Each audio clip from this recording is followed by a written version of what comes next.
ఎలా చెక్ చేస్తారు, వీళ్ళు కూడా ఏ విధంగా బిహేవ్ చేయాలి ఎగ్జామ్ సెంటర్కి వెళ్ళే ముందు? రైట్ అండి. అసలు ఫస్ట్ ఎగ్జామ్కి వెళ్ళేటప్పుడు డాక్యుమెంట్స్ ఏమేమి కావాలనే దాని దగ్గర నుంచి స్టార్ట్ చేద్దాము. ఓకే.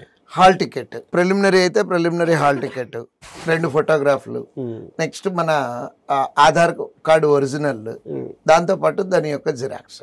మెయిన్స్ ఎగ్జామ్కి వెళ్ళేటప్పుడు ప్రిలిమినరీ ఎగ్జామ్ యొక్క హాల్ టికెట్ మీద వెరిఫైడ్ స్టాంప్ వేసి ఉంటారు, అది, దాంతోపాటు ఆ రోజు వెరిఫై చేసినటువంటి Aadhaar card xerox, next mains hall ticket, ఈ కంపల్సరీగా తీసుకెళ్ళాలి.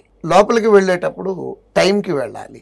ఎందుకని టైంకి వెళ్ళాలి? మామూలు ఎగ్జామ్స్లో అయితే గ్రేస్ పీరియడ్ ఉంటుంది, అంటే ఒక 5 నిమిషాలు లేట్ ఇచ్చినా అలౌ చేయటం. బట్ ఈ ఎగ్జామ్స్లో గ్రేస్ పీరియడ్ అనేది ఉండదండి.